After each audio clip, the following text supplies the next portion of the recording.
மேலே ஒன்று எழுதியிருக்காங்க, படிக்கிறேன். வாழ்க்கையில் ஒருவரை தேர்ந்தெடுக்கும் முன் 1000 முறை யோசித்து தேர்ந்தெடுங்கள். வாழ்க்கை அழகாகும். கரெக்டு தான். ஆனால் சில பேர் இல்லை, நிறைய பேர் இங்கே அந்த ஏஜில் லவ் அப்படியே லவ் பண்ணி கல்யாணம் பண்ணி அந்த மாதிரி தான் பண்ணுறாங்களே தவிர அதை யோசித்து பார்த்து கல்யாணம் பண்ணுறது அப்படின்னு ஒன்று இருக்க மாட்டேங்குது.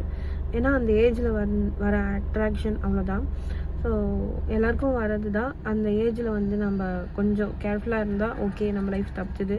அப்படி இல்லை நம்ம மயக்கத்தில் இருந்தோம் அப்படின்னா நம்ம லைஃப் முடிஞ்சிச்சின்னு சொல்ல மாட்டேன், நல்லா அமைகிற லைஃப்பும் இருக்குது. ஸோ இந்த மாதிரி அமைகிற லைஃப்பும் இருக்குது. நம்ம லைஃப் பார்ட்னரை தேர்ந்தெடுக்கிறதுக்கு முன்னாடி நம்ம நிறைய வாட்டி யோசிக்கணும். யோசிக்கிறதுல தப்பே கிடையாது. அதுக்காக நிறைய டைம் எடுத்துக்கோங்க, பார்த்து செலக்ட் பண்ணுங்கள். யோசிக்காமல் செலக்ட் பண்ணி நிறைய பேர் லைஃப் போயிருக்கு. நம்ம லைஃப் நல்லா இருக்கிறதும் நல்லா இல்லாமல் போகிறதும் நம்மக்கிட்ட தான் இருக்குது. ஸோ நம்ம தான் முடிவு எடுக்கணும். ஏன்னா நம்ம லைஃப் இது. அடுத்தவங்க சொல்கிறாங்க டிசிஷனாக எடுக்காதீங்க. உங்கள் லைஃப்பை பொறுத்த வரைக்கும் உங்களுக்கு என்ன தோணுதோ அதை பார்த்து யோசித்து எடுங்க, கரெக்டாக எடுங்க. எனக்கும் மேரேஜ் ஆகி ஒரு 10 இயர்ஸ் ஆக போகுது.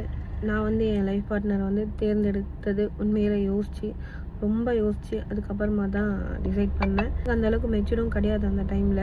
ஆனாலும் என் ஹஸ்பண்டை பார்த்தோன்னே ஒரு நம்பிக்கை வந்துச்சு எனக்கு. ஓகே, கல்யாணம் பண்ணால் நம்ம ஹாப்பியாக இருப்போம் அப்படின்னு சொல்லிட்டு இப்போ வரைக்குமே அந்த நம்பிக்கையை காப்பாற்றிட்டு தான் இருக்காங்க என் ஹஸ்பண்ட். சொன்னால் நம்புவீங்களான்னு தெரியல, நான் கஷ்டமாக இருக்கிறேன் அப்படின்னாலே என்னோடய ஃபேஸ் பார்த்தே கண்டுபிடிச்சிடுவாங்க. எல்லோரும் எப்படி இருப்பாங்கன்னு எனக்கு தெரியாது. என் கூட இருக்க என் பார்ட்னரை பற்றி நான் சொல்கிறேன். என் கண்ணில் தண்ணி வந்துச்சுன்னா துடைக்கலாம் மாட்டாங்க.